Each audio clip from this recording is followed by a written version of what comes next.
May mga tao talagang may espesyal na katangian, isang magnetic na puwersa na humihila sa iba, isang enerhiya na pumupuno sa kwarto bago pa sila magsalita. Ang malakas na presensya na ito ay hindi mahika o swerte. Ito ay ang iyong aura na gumagana. Ang hindi nakikitang larangan ng enerhiya na nakapaligid sa iyo ay maaaring magsabi ng marami tungkol sa kung sino ka, kahit na manahimik ka. Sa mga nakaraang taon, natuklasan ko na ang mga taong may malalakas na aura ay may mga tiyak na katangian na hindi pwedeng palampasin, na nagtatangi sa kanila mula sa iba. At ngayon, ibubunyag ko ang 5 malinaw na senyales na ang iyong aura ay talagang makapangyarihan sa mga paraang maaari mong maramdaman at mapansin sa iyong araw-araw na buhay. Bago tayo magsimula, tandaan na ang pag-unawa sa lakas ng iyong aura ay hindi lang interesante. Maaring baguhin ito ang paraan ng iyong paggalaw sa mundo at kung paano ka kumonekta sa iba. Kung gusto mong makatipid ang oras, ngunit makuha pa rin ang lahat ng mahalagang impormasyon, maaari mong panoorin ito sa 1.5 pagsunod o 2 pagsunod na bilis.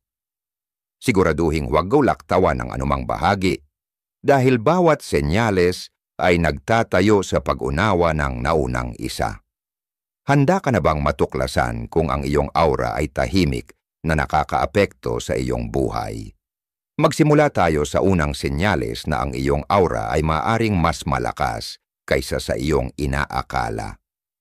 Naranasan mo na bang pumasok sa isang kwarto at biglang maging sentro ng atensyon nang hindi nagsasalita?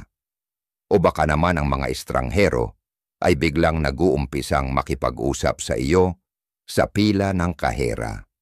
Ibinabahagi ang buong kwento ng kanilang buhay habang ang tao sa likod mo ay nagtatanong kung ano ang espesyal sa iyo. Maniwala ka, hindi lang dahil may maamo kang mukha. Ang misteryosong paghila mo sa iba ay tinatawag ko na stranger magnet effect. At ito ang number 1 na senyales ng malakas na aura. Ang iyong larangan ng enerhiya ay literal na umaabot at humahaplos sa mga tao bago mo pa buksan ang iyong bibig. Noong nakaraang linggo lang, napanood ko ang isang kaibigan na may malakas na aura na pumasok sa isang masikip na coffee shop. Sa loob ng ilang minuto, 3 magkaibang tao na ang humiling na makishare sa mesa niya at binigyan siya ng barista ng libreng pastry. Walang dahilan kundi ang pagiging siya. Hindi naman naka-fancy dress ang kaibigan ko o may ginagawa siyang espesyal. Ang kanyang enerhiya ang nagsasalita. Ang mga bata at hayop ay parang maliliit na energy detectors. Hindi nila iniisip ang mga bagay tulad ng ginagawa ng mga matatanda. Napansin mo ba kung paano ang ilang tao ay biglang nilalapitan ng mga aso sa parke? O kung paano ang mga sanggol na madalas umiiyak kapag may estranghero ay ngumingiti at umaabot sa mga tiyak na tao? Hindi ito basta-basta. Tumutugon sila sa vibration ng malakas na aura. Isipin mo ang iyong mga araw-araw na interaksyon. Laging ba ikaw ang naaalala ng mga tindero-tindera? Nakakakuha ka ba ng mas magandang serbisyo ng walang halatang dahilan? Ang matamlay bang bus driver ay ngumiti nang makasakay ka? Hindi ito mga coincidences. Ang iyong malakas na aura ang gumagana. Ang agham ay sa wakas ay umabot sa mga bagay na matagal nang alam ng mga energy workers. Ang ating katawan ay gumagawa ng electromagnetic fields na kayang maramdaman ng iba sa subconscious na paraan. Ayon sa isang pag-aaral sa HeartMath Institute, ang larangang ito ay umaabot ng ilang talampakan mula sa atin at nagbabago batay sa ating emosyonal na estado. Kapag ang iyong aura ay malakas, lumilikha ito ng agarang pakiramdam ng tiwala at kaginhawaan sa iba. Hindi nila maipaliwanag kung bakit, pero nararamdaman nila na magaan sila sa paligid mo. Kaya't kadalasang ang mga bagong kakilala ay nakakaramdam na parang matagal na kayong magkaibigan. sa loob ng ilang minuto ng pagkikita ninyo. Gawin nating mabilis na ehersisyo sa pagninilay. Balikan mo ang nakaraang linggo. May mga pagkakataon ba na may nagsabi ng papuri sa iyo ng walang dahilan? O mga pagkakataon na ang isang estranghero ay nagbahagi ng isang bagay na personal? May mga pagkakataon ba na ikaw ang pinili na magsalita o mag-lead kahit na may mga kapantay ka? O marahil may mga pagkakataon kung saan ang mga hayop o mga bata ay nagpakita ng hindi karaniwang interes sa iyo? Kung sumagot ka ng oo sa alinman sa mga ito, congratulations! Ito na ang unang senyales na ang iyong aura ay kumikislap ng kapangyarihan. Hindi maipaliwanag na atraksyon mula sa iba. Ang iyong enerhiya ay nagsasalita ng malakas bago mo pabuksan ang iyong bibig. Ngayon magpatuloy tayo sa pangalawang malakas na senyales, isa na maaaring magpaliwanag sa mga nararamdaman mong gut feeling na matagal mo nang nararanasan. Naranasan mo na bang pumasok sa isang kwarto at agad na naramdaman na may mali? Bago pa magsalita ang sinuman, bago mo pa makita ang mga mukha ng lahat, alam mo na agad na may tensyon sa hangin.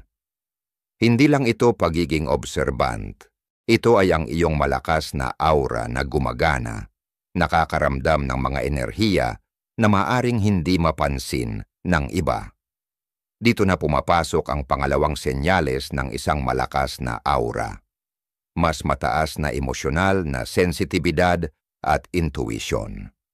Ang mga taong may malalakas na aura ay hindi lang nakikita ang mundo.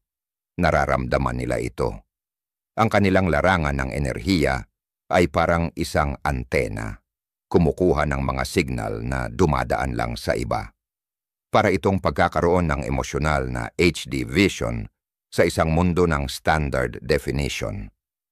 Naalala ko ang isang kwento tungkol sa isang babae na kinansela ang kanyang flight sa huling minuto dahil may naramdaman siyang mali. Inisip ng mga kaibigan niya na siya'y nagiging drama queen hanggang sa malaman nila na may malubhang issue sa makina ang eroplano at na-delay ito ng ilang oras. Hindi niya kayang ipaliwanag ng lohikal ang kanyang desisyon. Alam lang niya, ang mataas na sensitibidad na ito ay hindi palaging komportable. Isipin mo ang mga pagkakataon na nasa isang mataong mall o abalang restaurant ka at bigla kang nakaramdam ng pagod o pagkabahala ng walang dahilan. Iyon ay dahil ang iyong malakas na aura ay sumisipsip ng lahat ng emosyonal na enerhiya sa paligid mo, mabuti man o masama. Kaya naman ang mga taong may malalakas na aura ay madalas na kailangan magprotekta laban sa mga tinatawag ng mga energy workers na energy vampires, ang mga tao na iniwan ka ng lubos na drained pagkatapos mong makipag-ugnayan sa kanila. Ang iyong maliwanag malakas na aura ay parang buffet para sa isang tao na ubos ang enerhiya at sila ay di kusang kumakain mula sa iyong vibrance. Ang magandang balita, kapag natutunan mong kilalanin ang sensitibidad na ito, maaari mo itong gawing superpower. Kapag sinabi ng boss mo na ayos lang ang lahat, ngunit ang iyong tiyan ay nagsisigaw ng kabaligtaran, magtiwala ka sa pakiramdam na iyon. Kapag bigla kang naisipan tawagan ng isang kaibigan na nagiging malupit ang sitwasyon, iyon ay ang iyong malakas na aura na kumokonekta sa distansya. Paano mo malalaman ang pagkakaiba ng pagkabahala at tunay na intuisyon? Ang pagkabahala ay nagiging magulo at pabago-bago, habang ang intuisyon ay dumarating ng may kalmadong kaalaman. Ang pagkabahala ay nagtatanong ng paano kung ng 100 beses, samantalang ang intuisyon ay simpleng nagsasabi, ito na. Maaari mong paunlarin pa ang sensitibidad na ito sa pamamagitan ng simpleng mindfulness. Simulan sa pagkuha ng 3 malalalim na hininga bago pumasok sa anumang bagong kapaligiran. Huminto at itanong sa iyong sarili, ano ang nararamdaman ko dito na hindi sa akin? Ang simpleng pagsasanay na ito ay magpapatala sa iyong likas na malakas na kakayahan sa intuwisyon. Habang higit mong pinapahalagahan ang mga pakiramdam na ito, lalakas sila. Parang pag-eehersisyo ng isang kalamnan. Lumalakas ang iyong intuwisyon habang ginagamit mo ito.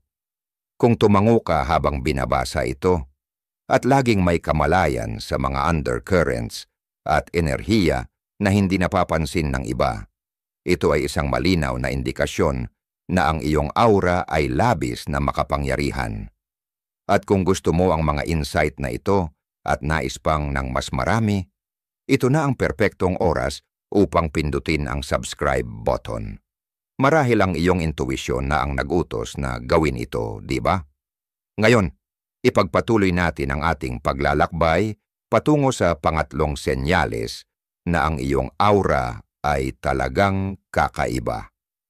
Ang hindi nakikita ay nagiging nakikita kapag alam natin kung ano ang hahanapin. Ang iyong malakas na aura ay hindi lang umiiral sa isang mistikal na lugar. Nagdudulot ito ng mga tunay na pisikal na epekto sa mundo sa paligid mo na maaari mong aktwal na masaksihan. Ang pangatlong senyalis ng isang malakas na aura ay marahil ang pinakakahanga-hanga. Mga pisikal na manifestasyon na maaaring mapansin ng iba. Naranasan mo na bang magkaroon ng kakaibang karanasan kung saan ang mga street lights ay namamatay kapag dumaan ka sa ilalim nila? O baka naman ang iyong relo ay huminto sa paggana ng walang dahilan at magsimula ulit kapag may ibang tao ang humawak dito. Hindi lang ito mga kakaibang coincidences o sira-sirang elektronikong gamit. Ang mga ito ay ang iyong energy field na nakikipag-ugnayan sa pisikal na mundo sa kamangha-manghang paraan. Ang mga taong may pambihirang malalakas na aura ay madalas mag-ulat na ang mga elektronikong aparato ay nagka-malfunction sa paligid nila. Ang baterya ng kanilang cellphone ay nauubos ng mas mabilis kaysa normal. Ang mga computer ay nagyayelo kapag sila ay naging emosyonal. Ang mga light bulb ay kumikislap o kaya naman ay nasisira kapag sila ay pumasok sa isang kwarto. Nangyayari ito dahil ang iyong malakas na electromagnetic field ay talagang nakikialam sa mga electrical currents. Literal na ang iyong enerhiya ay masyadong malakas para sa mga regular na circuits. Isa pang tanda ay ang mga pagbabago sa temperatura. Madalas bang magsabi ang mga kaibigan mo na ikaw ay kakaibang init sa katawan, kahit na sa mga malamig na silid? O baka naman lagi nilang binabanggit na nararamdaman nila ang isang mainit na alon kapag pumasok ka sa kanilang espasyo? Ang iyong enerhiyang panginginig ay sobrang taas na. Talagang nag-generate ito ng init na nararamdaman ng iba. Napansin mo ba na minsan ay bigla kang magkakaroon ng goosebumps kahit walang nakakatakot o malamig na nangyayari? Ayon sa mga researchers sa University of California, ang mga ganitong spontaneous na pilomotor response ay kadalasang nauugnay sa mga sandali ng mataas na emosyonal o psychic na sensitibidad. Literal na tumutugon ang iyong katawan sa mga pagbabago ng enerhiya na na-detect ng iyong malakas na aura. Ang agham sa likod nito ay talagang kahanga-hanga. Ang bawat katawan ng tao ay nag-generate ng isang bioelectric field, ngunit ang mga taong may malalakas na aura ay gumagawa ng mga field na mas malakas ang lakas. Sa mga laboratorio, nakarecord ang mga researcher ng mga electromagnetic fluctuations gamit ang mga espesyal na kagamitan tulad ng Kirlian photography at GDV na nangangahulugang gas discharge visualization cameras. Isang energy healer na nakatrabaho ko ang makakapekto sa mga compass needles. Kapag siya ay nasa malalim na meditasyon, ang magnetic field sa paligid ng kanyang katawan ay nagiging sobrang lakas na pansamantalang nangingibabaw sa magnetic pull ng Earth.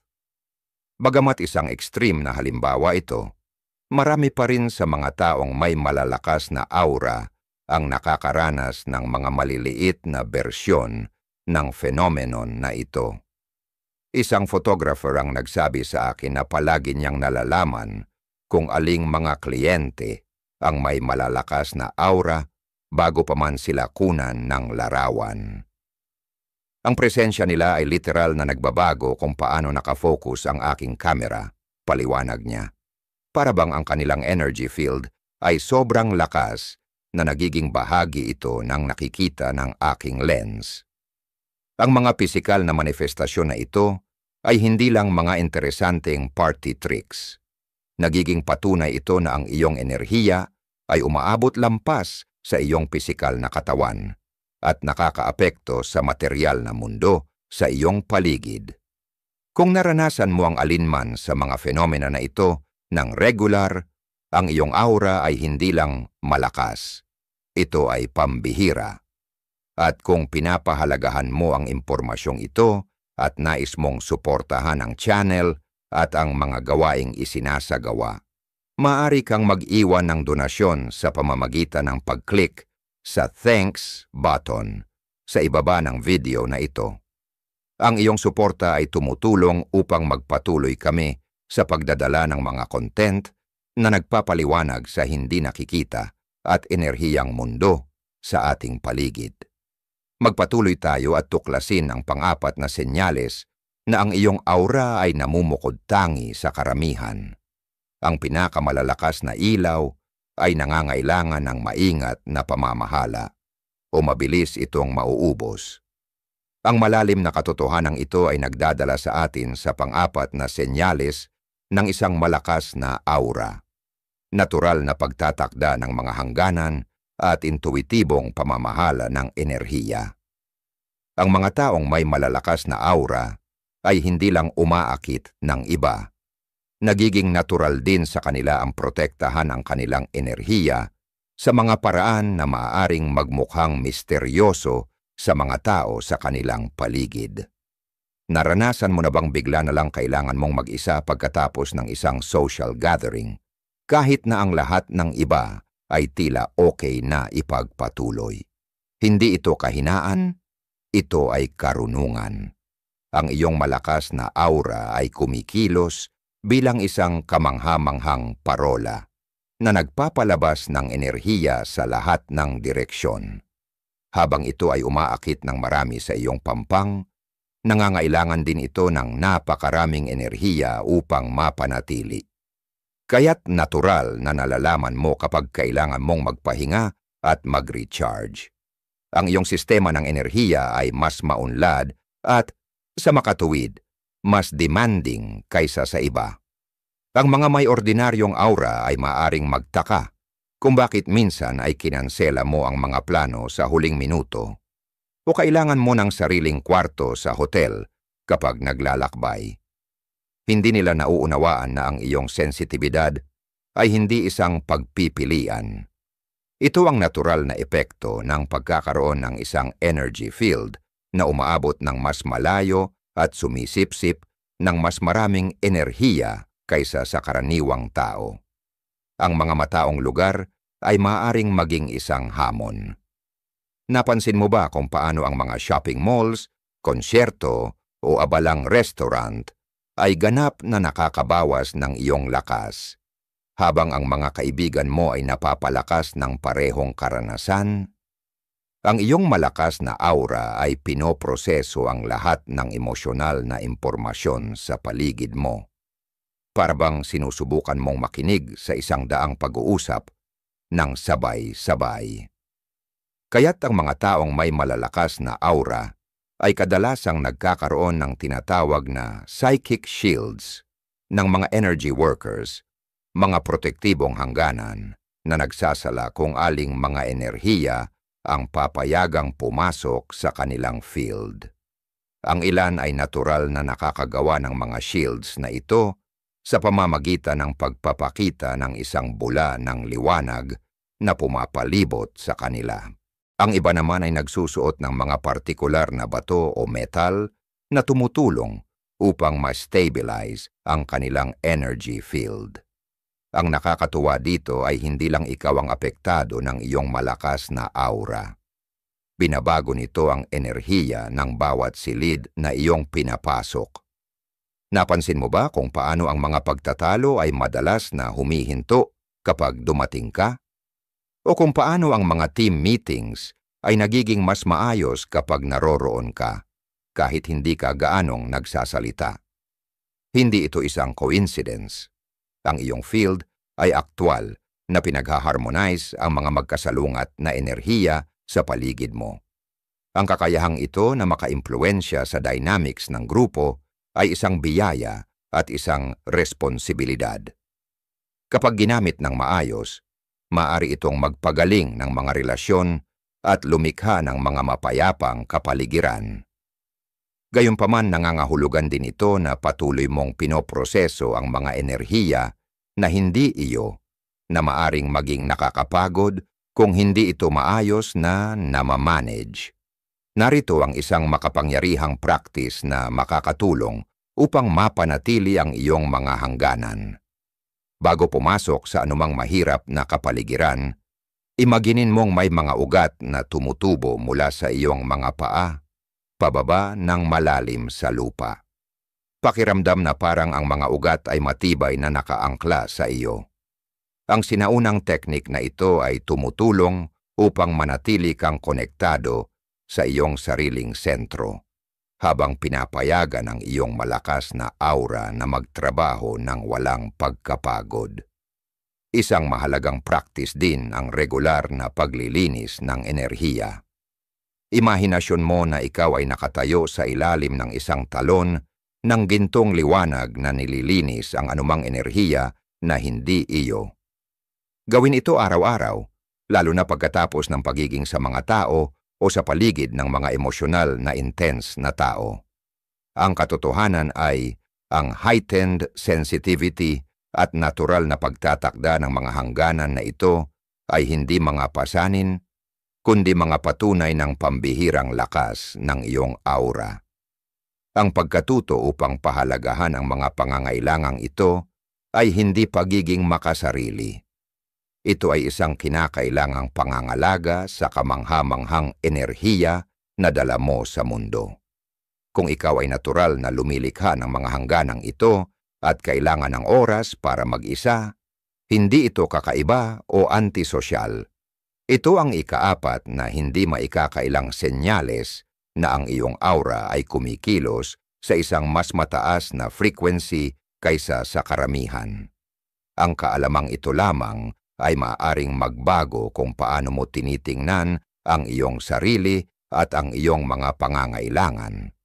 Ngayon, balikan mo ang huling pagkakataon na matinding hinangad mo ang isang bagay. Marahil isang pagkakataon sa trabaho, isang pagkakataon na makatagpo ng isang tao, o kahit isang parking space. And ito ay dumating ng halos mahiwaga sa iyong buhay. Swerte ba iyon pagkakataon? O may iba pang nangyari? Ang ikalimang senyales ng isang malakas na aura ay nagpapakita sa isang napaka-mistikong paraan.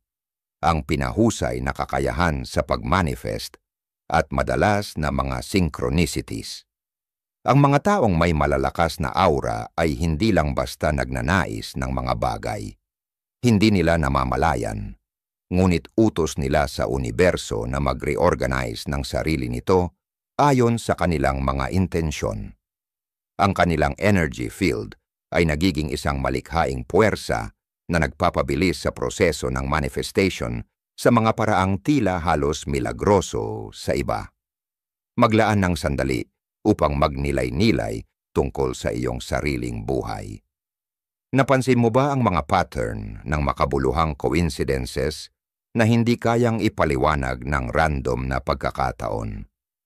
Marahil naisip mo ang isang matagal ng kaibigan at tinawagan kanila ilang minuto lang pagkatapos o kailangan mo ng partikular na impormasyon at isang aklat na may eksaktong kaalaman na iyon ay nahulog mula sa isang istante malapit sa iyo.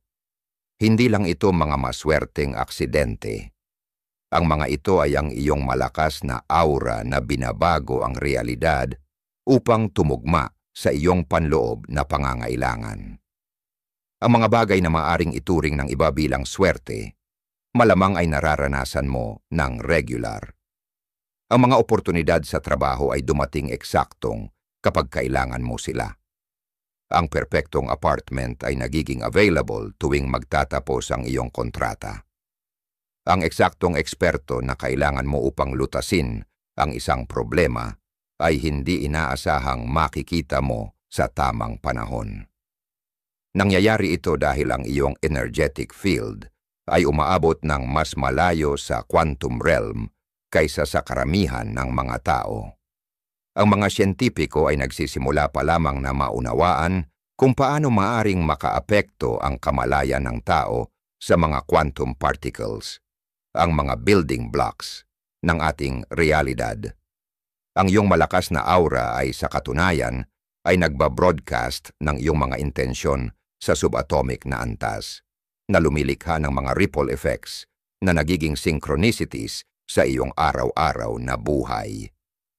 Ang mga taong may malalakas na aura ay madalas makaranas ng tinatawag ni Carl Jung na makabuluhang coincidences sa isang rate na lumalampas sa statistical probability.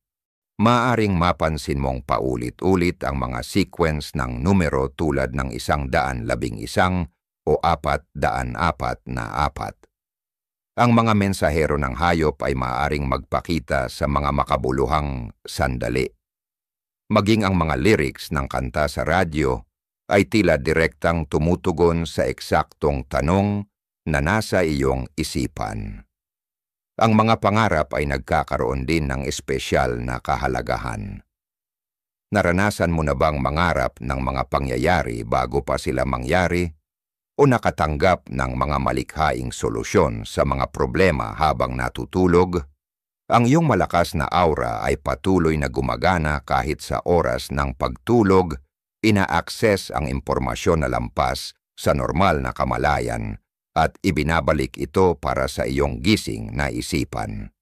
Ang kakayahan sa manifestation na ito ay hindi lang passive.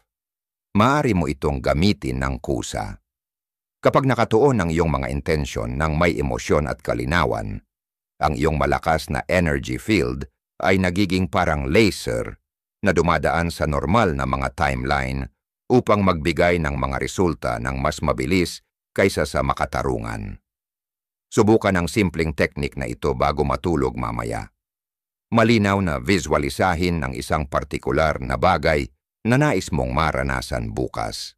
Damhin ang mga emosyon ng pagkakaroon nito.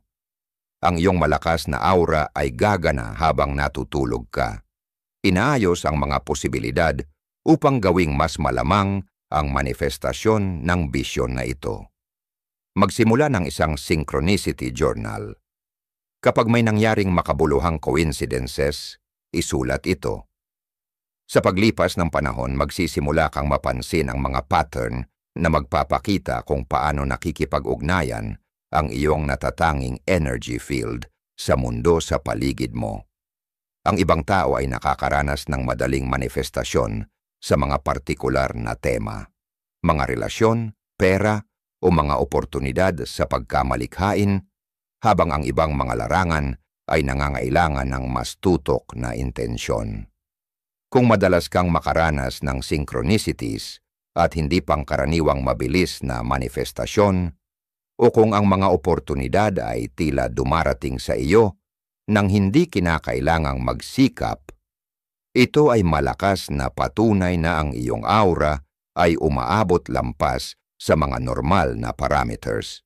Hindi ka lang kasali sa realidad. Ikaw ay aktibong co-creating nito. Isang malalim na regalo ito upang matutunan ang tungkol sa iyong sarili.